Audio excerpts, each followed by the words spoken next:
The path starts right now with the unveiling of the 12 teams in the college football playoff. The journey goes to Miami Gardens, Florida, Hard Rock Stadium, January 19th. That is where the national championship game will be played. 12 teams in the field, the 5 highest ranked conference champions, no matter which conference they come from, and then the next 7 highest ranked teams after that will make up the 12 teams. So Zach, our graphics operator, has everything ready to go. So let's start with the number 1 team in the final college football playoff rankings. It is the Big Ten champion, Indiana Hoosiers. Indiana number 1 for the first time in school history. And there wasn't an easier call made today than Indiana number 1. And my vocabulary is not deep enough to say what I think of what Cignetti has done at Indiana in the past 2 seasons. Last season, it was sort of like, okay, Indiana's a pretty good team. It's a 1-year run. And then to come back and do what they did in this season, they hadn't won the Big Ten since 1967. This football team is legitimate. I didn't understand how good they were on the defensive side and what they did in that game against Ohio State. This is their first outright championship since 1945. Wow. Just this year, they got out of the cellar for the losingest team in the history of the sport. And now they go into this playoff number 1, the Cignetti turnaround. With all due respect to Bill Snyder of Kansas State, the greatest turnaround in college football history. Ohio State and Indiana just flipped spots. So the last 2 national champions have been from the Big Ten, and 1-2 will again be from B1G. And I think Ohio State, a little bit of question. Would it be Georgia at 2? Would it be Ohio State at 2? Either way, I don't think you can really go wrong. Ohio State's looked dominant all season long. They did not play well offensively last night. They struggled in protection. Julian Sayin missed some throws, and they missed a chip shot field goal that would have potentially pushed that game into overtime. And the committee has looked in the past at, hey, good loss, close loss, we're not going to crush you for it. They don't in the case for the Buckeyes as well, and I think it's probably makes a lot of sense to have them at 2. Now, we've talked about this quite a bit. Remember, this is different from last year, the first year of the 12-team field, when you had the 4 highest-ranked conference champions getting the byes. Now it's just 1 through 4, no matter what conference you're from. So you have 2 Big Ten teams at the top of the bracket. At number 3, we presume, will be SEC champion Georgia, and it is. The Bulldogs avenged their regular season loss to Alabama with an impressive performance in Atlanta yesterday. Without a doubt. And we came into this thing, I was talking about identity. And when it comes to identity, no one knows who they are more than the Georgia Bulldogs. They are a physical team, and they'll take you to the phone booth. And if you can't deal with them in the phone booth, you got no shot of beating them. Controlling the line of scrimmage. They held Alabama to -3 yards rushing. Hello. And you talk about Gunnar Stockton, his ability to improve throughout the season. And the defense was young early on, but they're seasoned veterans now. I don't think anybody wants to see this version of the Bulldogs. And somebody's going to, but you'll have to win a game to get there. Remember, last year Georgia got a bye. Didn't work out well for them. Notre Dame beat them in the Sugar Bowl. They'll try to put together a better run this time around. Number 4 in the final bye, meaning not getting a home game. And this is the only bad thing about Big 12 champion Texas Tech. Man, Lubbock would have been electric for a home game on campus. But the Red Raiders, Big 12 champion, their first conference championship since 1954. And the Red Raiders are seeded 4th, and there they are in Lubbock celebrating what Joey McGuire and company have done. Yeah, and what they were able to do is beat BYU again. They forced 3 turnovers, beating them the first time in the regular season, came back and did 1 better, forced 4. That defense against BYU was outstanding. That is a football team. We talk about their offense. Their defense is about as good as we've seen in the country.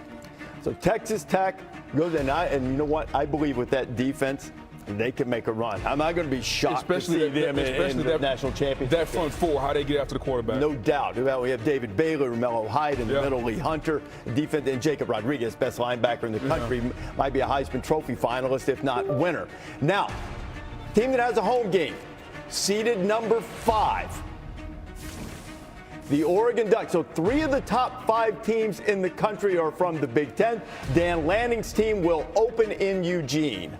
And I just love when it comes to Oregon, they know who they are. Dante Moore's been playing outstanding. Kenyon Sadiq, the best tight end in America. The physicality they exude, another team that understands what their identity are.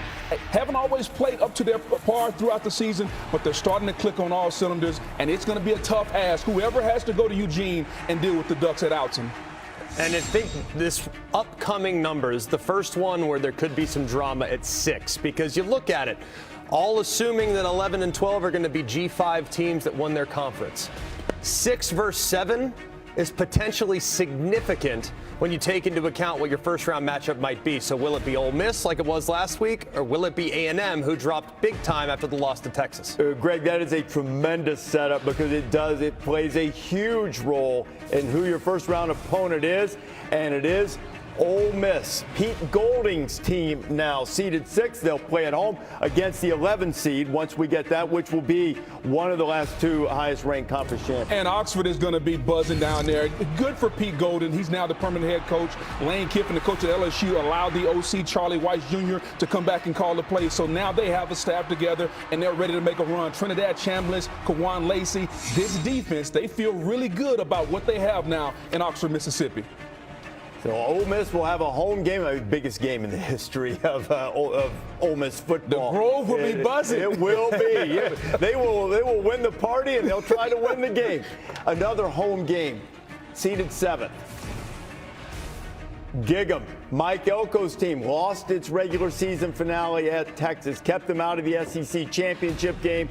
Good consolation prize, home game with the winner getting Ohio State. And I got to be honest, if I'm A&M, I have a bit of a gripe, frankly, because A&M, you look at their strength of schedule played, they're sitting there at 16. They're sitting 1 spot behind Ole Miss, whose strength of schedule resides at 41. You can say, well, the best win for Ole Miss, Oklahoma. Well, they went to Notre Dame and knocked off the Irish, who might be a top 10 team and a college football playoff team as well. So the first disagreement I have so far, but still, A&M, excellent football team. It'll be a difficult matchup for everybody. And then the final team to get a home game in this year's college football playoff, Oklahoma. Now, the Sooners have struggled mightily on offense. Their defense is tough, and we had 3 SEC home games. And you mentioned the offense. I don't know that I've seen a team in the past few weeks that have defensively made plays when they need to, whether it's a blocked field goal, whether it's a pick 6. When their offense has been struggling, the defense has stepped up and made plays, created opportunities to make it easier on their offense. If they can play that way, they have a chance to make a run, but their offense has to get better. Okay, these are the teams that have the home games, and while I agree with Greg, there's a lot that you could dispute about Ole Miss and Texas A&M and the order there. This was the relatively easy part for the committee. Here we go. Okay, now, because of what we mentioned again, I just want to emphasize this. I'm not trying to talk to everybody like they're kindergartners, but just remember, 2 more conference champions have to go into the field. They are highly unlikely to be ranked in the top 12, so they're going to displace 2 teams in the rankings. So that means there are only 2 spots left. These are the contestants. Alabama, which lost in the SEC championship game, and the much ballyhooed debate between Notre Dame and Miami. So, number 9, who will go to Norman to take on Oklahoma? And it's Alabama, who didn't move. Maybe the game that had Alabama sitting on the bubble, they'll get a chance to avenge that game. Yeah, and I think when you look at this, you kind of saw it going in this direction already with Ohio State being 2. A team that also lost their conference championship game. They weren't overly penalized. They dropped just 1 spot and flipped the team right behind them to acknowledge the head-to-head. I think they clearly drew conclusions about Alabama based on a 12-game sample size. And that's the way it should be evaluated when you take into account the teams they were being evaluated against had just 12 data points to evaluate. So Alabama needing to get back on track offensively, need desperately to get healthy. But they have an opportunity, like you said, Grease, to avenge that regular season loss. But, you know, I will say this. I understand the concept of not being overly punitive for a conference championship game. But if you're going to play them, they need to have stakes both ways to win the conference championship and what happens if you lose. They have to count somehow. And we're talking about Alabama maybe having the best win in the sport by going to Athens. They also have one of the worst losses by losing to Florida State. No question. So we just cannot erase that. I'm surprised at this move right here. Okay, but the one thing, we'll have time for this. You have to define loss. By record, absolutely. If you go by power rankings, Florida State's still top 30. I'm not trying to excuse it. I'm just saying all of these things you factor in and try to define them. So now we're basically back where we started. There's 1 spot left in terms of at-large teams, and it almost certainly is going to be Miami or Notre Dame. So, number 10, and it is Miami. Without playing on the final Saturday, Notre Dame had been ranked ahead of them the entire time. and now they flipped them, Joey. Yeah, this is very strange to me. And again, Reese, you mentioned earlier that they hadn't compared these two teams. Well, why not? They're humans, and they should have absolutely compared these two teams. We had a ranking come out on Tuesday. If they were going to flip these two teams that did not play, they should have done it on Tuesday. Now, this Miami team, the way they're playing the last few games, they are a very good football team. They have a chance to win just like any other team. But it is strange to me that you have two teams that were sitting on the couch yesterday that somehow flipped in their rankings. I want to take just a second, and then I'll let you make your point, Booger. There's not a lot of difference in terms of the entire body of work if you're looking at the analytics. Notre Dame's a little bit higher in FPI, which is a forward-looking measure. They're basically the same everywhere else. So here's the thing, to your point. We do this week in and week out, and it's a beauty pageant. Now that the season is done, it's a resume contest. And so it's very easy to go back and compare these two teams when it comes to the resume contest, because now the head-to-head has to come into effect. Their resume didn't change from Tuesday. I know, but everybody's resume is complete from the standpoint of their resume was already complete. But today doesn't change their resume. It was complete when we had the ranking on Tuesday. And so if we're going to make sense of this, as we're trying to watch it play out, if you wanted to make sense, then make sense. If the resume was done on Tuesday, and on Tuesday Notre Dame was a better football team, and the resume has not changed a lick. Two teams were sitting on the couch. Somehow that flipped. There was one team between them and BYU that lost. It's now moved back. Now, if they're right next to each other, we're assuming BYU's moved back. We don't know that for certain. Yeah, but Greg, it's true. But the way they do it, it's in larger groups. They should have already been compared. I don't differ with the decision. Correct. But now nothing. I agree with Joey. Nothing's changed. Makes fair enough. But everybody's resume is now done, and at that point, their resume was already done. But the entire season is now done, and now we have to compare the head-to-head, guys, and that's what rules. It should have been compared. And they should have gone back and watched it like I did, and I think several others did. When you watched that game, it might have been a 3-point margin. It felt like more. What makes you think they didn't? They did. I think they absolutely did. They probably did. Yeah, so they probably did. Now, this is obviously the most hot-button topic among these three teams, and we'll have plenty of time for that. But there are two more teams waiting. Oh, we got two more. Let's go. We've got two more conference champions to get in. You have to have 5. So the 4th highest-ranked conference champion, number 11, is Tulane. By the way, this just in. We've seen this before. Ole Miss won by 5 touchdowns in the regular season when they played Tulane, champion of the American, had a terrific season, but the Green Wave at their watch party in New Orleans, and there they are. John Summerall, before he heads off to be the head coach of Florida, will coach his team throughout the playoff. And how about that? There's another little twist on this matchup. John Summerall is going to Florida. Pete Golding's now permanent head coach, but Ole Miss without Lane Kiffin. You mentioned the 5 touchdowns. We also saw Duke in Virginia. It was a rematch last night, and Duke came out. Duke lost by 17, I think, the first time. So just because it was a blowout the first time doesn't necessarily mean it's going to be a 5-touchdown. John Summerall is a good coach. I think he'll have his team ready to play. Okay, let's go to the last spot, the team that will go to Eugene to take on Oregon. And it is James Madison. So you have 2 group of 5 teams in there, and it's the ACC champion not making it is a little bit alleviated by the fact that they got a large team in the field.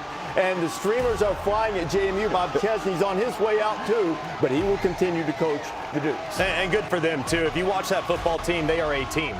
In every possible way, ton of respect for what they do offensively and defensively. I think Bob Chesney is a revolutionary. This guy is big time, an incredible hire by UCLA. But, man, he's got business to attend to, because going on the road to Eugene will be a massive task. But I think that team is tough, man. They'll be tough to beat. Okay, a little bit anticlimactic, and this will probably sting. First team out, I assume, is... Should be Notre Dame. Notre Dame. I mean, I don't think that's a huge surprise. The Irish, it has to be gut-wrenching for them after being in the field pretty firmly until last week, then sitting on the bubble and then getting bumped. Second team out is BYU. There are only 2 losses, both to Texas Tech, both decisively. Kalani Sitake has an excellent team, but the committee deems not quite enough to make it into the field. Notre Dame is the team that is on the outside looking in. It is a team that I know Kirk Herbstreit joins us again now. Kirk, I've said I thought Notre Dame, if you just looked at the tape, if you just watched them play, one of the 5 best teams in college football right now. So, Kirk, let's start with you, as Nick and Chris Fowler have joined us as well. What's your reaction to what you just saw? Like we talked about before they released the rankings, I think, again, it became a debate between Miami and Alabama. I think they got the nod. I think Miami and Notre Dame, I think the head-to-head that Joey's talking about, one of the things I think is interesting based on what we've always been trained is, and I know the Tuesday night show creates some drama, and it creates a lot of heartache and headache for a lot of people to understand, but they really don't feel that their rankings are true until they get all of the data in. And with BYU losing a second time convincingly, even though Miami didn't play, Notre Dame didn't play, that put BYU behind Miami. And now head-to-head matters because they're right next to each other. And even though they weren't on the field last week, it's hard to justify how can a team go by when neither team played. They would tell you in that room that we needed all the games played, all the games finished, and now we can see that Miami and Notre Dame were next to each other. And last week has nothing to do, in their minds, with this week and their final rankings. So it's not like the AP poll where every single week we follow and react to what happened. This is, to me, a mistake and misleading because of having these Tuesday night shows and having Miami so far away from Notre Dame. It's easy to say, guys, why they should have had Miami ahead of Notre Dame all along. Well, Miami had some 2 tough losses in games they controlled against SMU and Louisville and gave them both away. There had to be some kind of reaction from the committee and a punishment from the committee, but Miami did what they needed to do. They kept climbing the ladder, getting close enough. They did their job on the field, and eventually, even though they didn't play, Notre Dame didn't play, the committee felt that with BYU's second loss to Texas Tech in convincing fashion, they should go beneath Miami. And again, that's where the head-to-head mattered, and that's why they ended up flipping Miami and Notre Dame. Kirk, I'm going to talk to Hunter Yurachek about this, but in their protocol for ranking teams, the head-to-head should have mattered. It doesn't mean it has to be exclusively the most important thing. It doesn't mean that they have to put Miami in front. All I'm saying is that I don't think we should create the idea that they couldn't really consider it until they were right beside each other. That's not really how their protocol is set up. I want to go to Nick here. Nick, you see, what's your reaction to this decision and how the playoff rankings look? Right. I think the fact of the matter is all 3 of those teams should have gotten in and deserve the right to play, in the college football playoff. And for years now, we have kept tweaking the criteria of how we select teams to be in the playoff, whether it was a 2-team BCS, whether it's a 4-team playoff, and now 12-team playoff. But really, I think that you're going to have 2 teams in the playoff, no disrespect to the group of 5, that are nowhere near ranked as highly as some other teams that are much better than them. And I think that maybe something that we can learn from this, because, to me, this has got to be devastating for Notre Dame's team, not to get an opportunity to play in the playoffs, that we can learn something from this that will help us come up with a little better criteria of trying to make sure we get the best 12 teams in the playoff, and also address this whole idea of conference championship games and also the tiebreakers that get you in the conference championship game in each conference has a significant impact, on what happens in this whole thing. So I don't think there was a good answer for all this.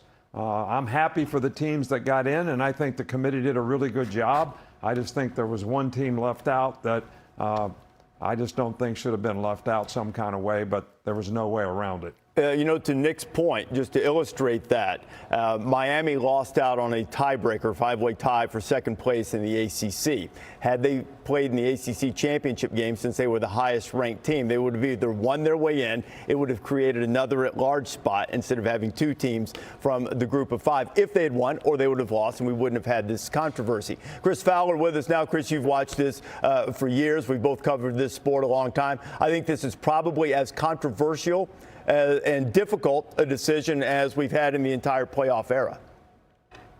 I agree, Reese. This is a bracket that's going to be talked about forever, really. And not just because Notre Dame got excluded, but because of the framework that created the choices the committee had to make. And Nick talks about tweaks. There was a tweak after last season, what people didn't like about it. there's going to be something more than a tweak, I think, going forward, because all of a sudden, inclusivity, which most people in the sport think is a pretty good idea, even Greg Sankey, the commissioner of the deepest conference, thinks that you can't have group of 5 conferences play and have it mean absolutely nothing the entire season if there's not a possibility of getting in the CFP. So inclusivity sounds good until teams like Notre Dame and Texas and Vanderbilt get squeezed out. Then people have a serious problem with it. But this is one we're going to talk about for a long, long time. If you're Notre Dame, you're crushed. They were worried about this. I know they projected confidence. There was a lot of unease on the part of Marcus Freeman and others because they saw them drop last week, and now in consecutive weeks without playing, they have dropped in the rankings, and it ends up costing them despite a 10-game winning streak to finish the season. Having said that, I have no problem with Miami getting in based on a head-to-head, even though it was early in the season. They won that game at the line of scrimmage, held perhaps the best player in the sport, Jeremiah Love, who could win the Heisman, will certainly be there as a finalist in New York on Saturday, to 33 yards on 10 carries. So that was real. It was a late field goal that won it, but it still matters, and I think has to matter, or there's no incentive to schedule any kind of meaningful non-conference game. That's not the committee's job to protect that, or the committee's job to protect, with a sentimental eye, conference championship games, but those are also in danger, as we know, going forward. You know, we said on game day Saturday, Roy Kramer, who was the architect of the SEC championship game, just passed away over this past weekend. It's one of his greatest contributions to the sport, but so much has changed. Maybe that's about to change as well because of these ramifications. Sometimes there's more risk involved than reward. Nick, what's your reaction to all of this? Well, there's one thing I wanted to add, and Chris kind of made it a point about the tweaking in the future, is I think you have 10 teams that are getting evaluated on one set of criteria in this year's polling, and you have 2 teams that are getting in the playoffs evaluated on a whole different set of criteria based on 5 conference championships, the highest 5 conference championships getting in. And I think some kind of way we've got to bring that to balance, that we shouldn't be evaluating teams in the playoff with a different set of criteria, which is definitely the case the way it had to be done this year, the way things worked out. And conferences, in many respects, aren't even really conferences anymore. They're sort of scheduling conglomerates or associations as well. Kirk, as you've looked at this, had a few more minutes to think about it, what else are you thinking in terms of this decision, potentially having thresholds for conference champions to get automatic bids? What are your thoughts? I think Chris and Coach bring up a couple really good points. JMU and Tulane getting in, I don't think anybody has a problem with a group of 5 teams getting in. I do think that it would be great if there was some kind of ceiling for them to have to, or some kind of barometer for them to have to get up to be able to qualify to get in. Because you do, at the end of the day, what they told us at the beginning of this is we want the best 12 teams in this. And I'm not saying JMU and Tulane won't prove to maybe be some of the 12 teams, but we have Notre Dame and Vandy and Texas sitting at home and the years that they had and what they went through this year. It'd be great if we had 16 teams. Maybe that's the next answer. Let's get this thing up to 16 teams and see what we can do. But I think at the end of the day, conference championships, when you look at Alabama and you look at Notre Dame, having to play that extra game for Alabama, the way that game was looking, 21-0, which direction was this going to be an embarrassment for Alabama? I don't know. Maybe that would have been different, but playing in that extra game, looking at what Notre Dame had been through, I think they played 4 teams with 4-8 record or worse. As they looked at them side by side, I think playing in that bonus game, end of the day, did not hurt Bama, and they didn't want to set that precedent. I think Greg mentioned that earlier. Kirk, that's interesting. We brought this up on game day Saturday, that if you looked at the paper, the data, the metrics, you probably favored Alabama and Oklahoma for that matter. And maybe if you watched the tape, you leaned a little bit more to Notre Dame and Miami in terms of the way they've looked in recent days. Guys, thanks. We'll keep an eye on this. Of course, all these guys be heavily involved in the college football playoff once we start playing. But until we start playing, there's still some time to break all of this down. I think it's a really good concept to have thresholds for everybody to meet, whether that's ranking, whether that's computer metric or something, because you have teams that are going to be ranked near the bottom of the rankings that are displacing teams higher. Now, that may be okay a little bit. I don't know if it's top 20, if it's top 16, if it's top 12. but it seems like some type of threshold is probably what's going to happen in the future. It does, because we tried to create an exception to include the group of 5. And I think to your point earlier, Joy, we have teams on the sideline that absolutely could win a championship right now. No one in America, aside from JMU or Tulane, think that JMU or Tulane can win a championship this year. Like, that's the matter of fact. But they're in it because we had to include them based on the parameters that we were given. And I think that's going to rub a lot of people the wrong way. I don't know what those thresholds could be, but we're trying to include teams to make them a part of this, when I think everyone knows that, yeah, they're good, but can they play with the big boys on a year in and year out? I don't know if that's the case, and I think that's what's going to rub Notre Dame, Texas, and Vanderbilt, because they could absolutely get hot and win it this season. I agree with you. And I don't think I have as big a problem with JMU and Tulane getting in as a lot of people will. Do we believe they could win it? Absolutely not. I think they should be included. I don't know what the fix is to make people feel better, but in a season, and this is the first time we've seen this, the first time it's happened where 2 of them got in. Right. And so in this season, they got in. I'm happy for JMU. I'm happy for Tulane, and I'm okay with that. The big boys had their opportunities. You always look back through these seasons. We've all done it. We've all played. And you look back in your season and say, man, if we wouldn't have lost that game right there. Right. Oh, yeah. If we didn't get knocked off right here, we wouldn't be in this conversation. Handle your business, and we're not talking about JMU and Tulane getting in. They got in. That's how it is. We'll tweak it. I don't know what the fix is. Well, you know, the thing is, I do want to point out that I'm talking about best practice for the future under the current rules.